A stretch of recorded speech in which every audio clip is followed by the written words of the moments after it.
Hello friends. आज का हमारे सामने जो डाउट क्लियरिंग सेशन में सवाल है वो भले ही बहुत ही घिसा पिटा और पुराना सवाल है, लेकिन हाँ, बहुत ही इम्पोर्टेंट सवाल है। तो सवाल ये है कि इनमें से जो ऑप्शंस हैं हमारे सामने, इनमें से कौन सा नेचुरल पॉलीमर है। नेचुरल शब्द पे यहाँ पे ज़्यादा ध्यान देने वाली बात है, क्योंकि ये प्राकृतिक बहुलक के बारे में पूछा है। बहुलक मतलब होता है जिनमें कई सारी अलग अलग कड़ियाँ जुड़ के उनको जो जिनकी कई सारी ऐसी इकाइयाँ हों उनको बहुलक कहते हैं। मोनोमर्स क्या होते हैं? जिनमें सिर्फ एक इकाई हो और उनसे ही पूरी चीज़ें बनी हो। तो बहुलक और एकलक में आप यानी मोनोमर्स और पॉलीमर्स में आप मोटा मोटा डिफरेंस समझ गए हैं। अब आइए बात करते हैं ऑप्शंस के बारे में।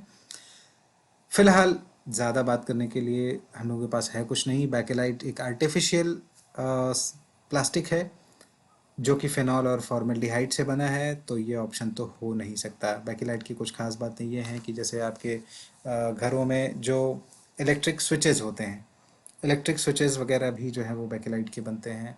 आजकल तो बहुत ज़्यादा इसका यूज़ होने लगा है। सिल्क, क्या ये हो सकता है? इस पे सबसे लास्ट में आएंगे।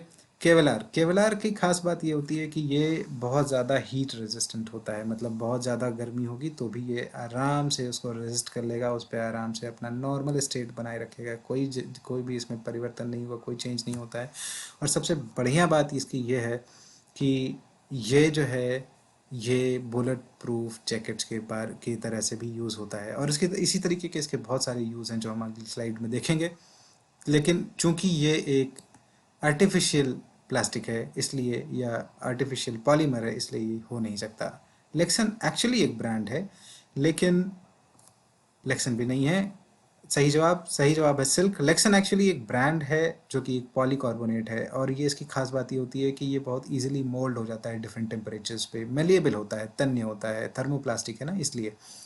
तो अब आते हैं सिल्क पे। सिल्क बनता है लार्वा से। लार्वा जो है वो मलबरी लीव्स यानी शहतूत की पत्तियों को खाते हैं और उनसे कोकून बनाते हैं। उस कोकून को फिर रिफाइन करते हैं, उबाला जाता है और उनसे रेशम निकाला जाता है। आइए देखते हैं अगली स्लाइड में कैसे आखिर ये होता है। तो सिल्क जो होता है, आप देख रही है, आप यहाँ पे जीआईएफ काफ़ी इंटरेस्टिंग है आपके सामने। आप देख रहे हैं ये लार्वा है और इन लार्वा से निकल रहा है ये कोकून। तो सिल्क जो है वो एक नेचुरल प्रोटीन फाइबर है, एक प्राकृतिक प्रोटीन का रेशा है। और इसको जो है पाया जाता है, हम बनाते हैं कहाँ से? लार्वा से। कोकून लार्वा किसके कोकून से? लार्वा के कोकून से। ये कोकून से इसी तरीके से होते हैं और ये लार्वा के होते हैं। ये लार्वा हैं आपके सामने।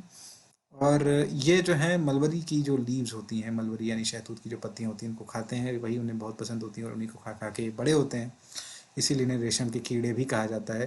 केवलार क्या है? केवलार का जैसे मैंने आपको बताया बहुत हीट रेजिस्टेंट होता है और स्ट्रॉन्ग, बहुत ही मजबूत भी होता है, और इसीलिए जैसे बुलेट प्रूफ जैकेट वगैरह में मैंने जैसे आपको बताया कि वहाँ पे इसका इस्तेमाल होता है। इसके अलावा जो है कवच वगैरह में जैसा कि बताया मैंने, लेक्सन एक पॉलीकार्बोनेट ग्रुप का जो एक थर्मोप्लास्टिक पॉलीमर है, और इसीलिए मैंने जैसे बताया कि ये मेलेबल यानी तन्य होता है। इसे इसके किसी भी हाई टेम्परेचर पे, लो टेम्परेचर पे आप इसको मोड़ सकते हैं, लेकिन बहुत मजबूत होता है। और इसीलिए ऑटोमोटिव, एयरक्राफ्ट और रेलवे इंडस्ट्रीज वगैरह में भी इसका काफ़ी इस्तेमाल होता है। तो हमारे सामने ऑप्शन बी ही इसका सही जवाब है। ऑप्शन बी जो कि है silk. Full marks. Thank you.